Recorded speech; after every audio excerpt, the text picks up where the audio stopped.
Hello and welcome back to another Space Engineers showcase video.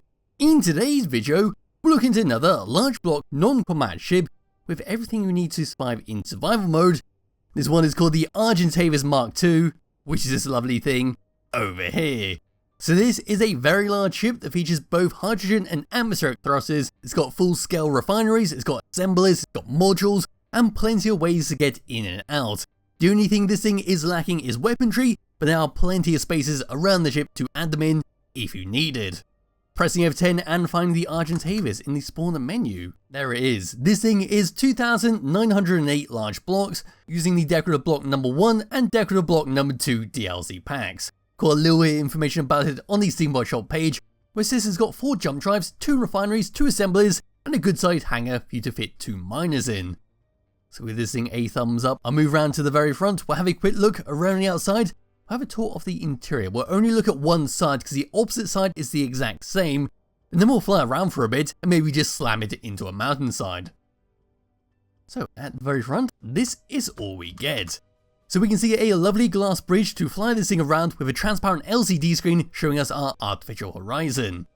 If we were to move around onto this section right here, we've got a couple windows here inside, where this is going to be a walkway featuring a few bits and bobs such as cryopods, lockers, and doorways to access our rear thrusters to repair them if they took damage in combat.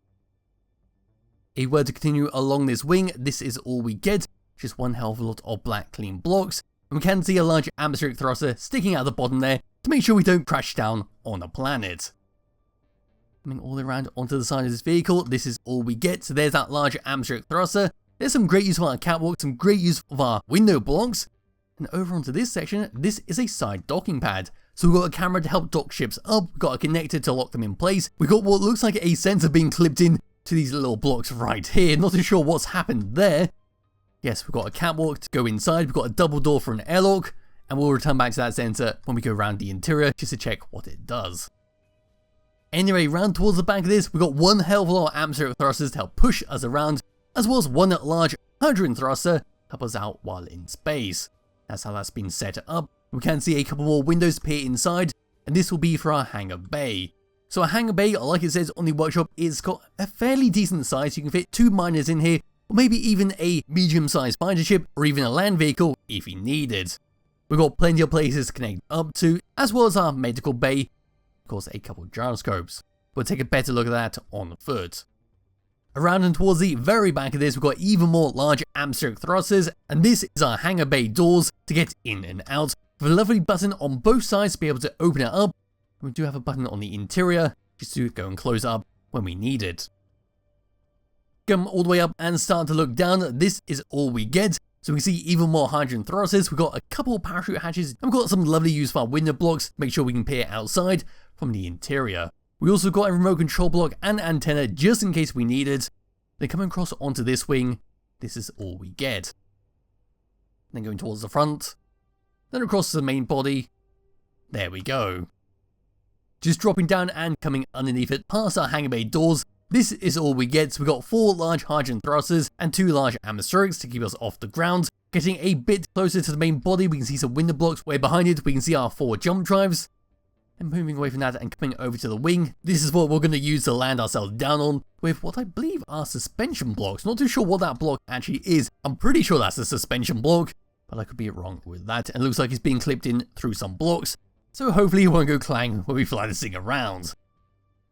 There we go, that's a very brief look around the outside of the Argentavis Mk II. It looks great with how it's all been set up. A lot of detail has gone onto it, and it's got a great design for a ship that's basically stuck to the standard steel blocks for its overall looks. Just grabbing hold of my character, what we can do now is come over to one of those side doors. We can then play with that sensor block, which should be to open and close this door. So flying up to it and under our connector, there we go, that door now opens up. We can come inside, and the door will automatically open up to allow us to go in. But now I just need to open up because I spent too long inside that section. Now we can come up into one of our wings, where we're instantly greeted by an air vent. Got armor lockers on the side there, so a few bits and bobs inside if we need to. Then around over to this section, we've got a lovely catwalk where we can view below us, and a small section where we can't access without removing some blocks. But to our left, we've got ourselves a double door, which is going to be to access our hydrogen thrusters to repair it up if they ever took damage. So this is all this room is. It could be used as a torch room if you want to. Send your friend in here, start blasting those thrusters, and they'll get very crispy. Anyway, looking down and around here, we can see the bottom and outside the ship. Onto this section. There we go. Just turning around and coming back through this doorway. Through here. This is our window built into the front of our wings where we can get a fantastic view outside. Then just continuing along there, there's an access for our hydrogen tank. And over onto this section, another doorway which will once again bring us to some more hydrogen thrusters, atmospheric thruster, hydrogen tanks, and batteries. Turning around and coming out of here, we're now moving over to the main body of the ship, where here's our cryopods. We now open up this double door once again, so you're not going to lose any oxygen on this ship. Coming all the way down to here on our left and right hand side, these are our jump drives. We've got another air vent up there, a large reactor to power this thing. There's the jump drives on the opposite side. Cargo container access right in the very middle of the room. So it's very handy just to manually dump stuff off or take stuff out if you need to. Turning around and facing towards the front, that's going to be our bridge, so we'll come back here in just a minute. We'll come past our cargo container, and this will take us to the rear of the ship where our hangar bay is sitting. But there is our gravity generator to make sure we don't fly away in space. Opening up this, once again, a double door, now we're trying to kill me. Yes, we can open up this. Here's our hangar bay with our lovely hangar bay doors at the back there, which we saw just a minute ago. Looking up with my light on, a bunch of gyroscopes, there's our assembler with all the modules attached. Turning around, there's our large refineries, but once again we've got modules attached onto them. There's our medical bay with another gyroscope, a couple of connectors to dock up a small ship. Around towards the front, we then got a button panel where we're going to control the doors to open and close it, our assemblers, refineries, and the O2H2 generators on and off, and of course we can press that, which will then open that all up and allow our ships to fly in and out. Turning around and coming back to where we just were, we've got one more place to go, because like I said, we won't go to the opposite side of the ship, so it is set up identically to the one we just were in. But this is the front, where we've got armory lockers lining up the room. We've also got a glass piece below us to see what's going on down there. Then we've got ourselves a little doorway which we can open up, which will take us to the outside. So this doorway is currently not behaving itself. We can walk out and look down, so that's a quick access if we need to. But now we can open up this doorway, and here is our lovely bridge. So looking around the room, this is all we get. We've got some programmable blocks behind us where we can access this and see our simple door script. And on this one, we've got ourselves a empty one to do whatever with. We've also got a couple of interior chairs for your passengers to sit on. Then we've got a little hidey hole just to hide in case you're being boarded by enemy pirates. Coming around and sitting into our main control seat in first person view, this is what we get all the way around. So we've got a fantastic view. And there's our artificial horizon to make sure we're not veering off and, well, crashing into stuff. Bring up the HUD, these are the controls we get, and we do have one hell of a lot of controls on this to go through. So start off with number 1, which is going to be for our landing gear to lock and unlock it. 2 is for our connectors to lock and unlock them. Number 3 is for our ore detector on and off. Number 5 is for our parachute hatches to manually open and close them, and so there they all go. Number 6, 7, 8 and 9 is to turn off our forward facing hydrogen and atmospheric thrusters, as well as turn off all the hydrogen and atmospheric thrusters around the ship. Over onto tab number 2, we then got our thruster overrides for our hydrogen thrusters, our jump driver controls to manually jump, and then of course to change the range. Number 6 for our beacon, number 7 for our antenna, number 8 is for our hangar bay doors at the back to open and close it. Number 9 is then for our jump drives to turn that on and off. To tab number 3, we then got our cameras to face forwards, then our left and right. Number 4 is once again for our connectors to lock and unlock them. 5, 6 and 7 is for our assembler, refinery and O2H2 generator. Number 8 is then for our batteries to auto recharge. And finally, number 9 is for our hydrogen tank to stockpile on and off. And there we go with the controls. So now what we can do is test fly this around and then slam it into the ground, and that'll be that for the Argentavis Mk II.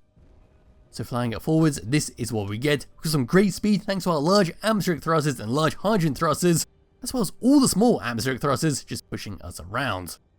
Coming to a stop, this is what we get, so it feels a little bit slower, and we just about have the gyroscope controls to do a 180 and boost forwards to stop ourselves a bit quicker.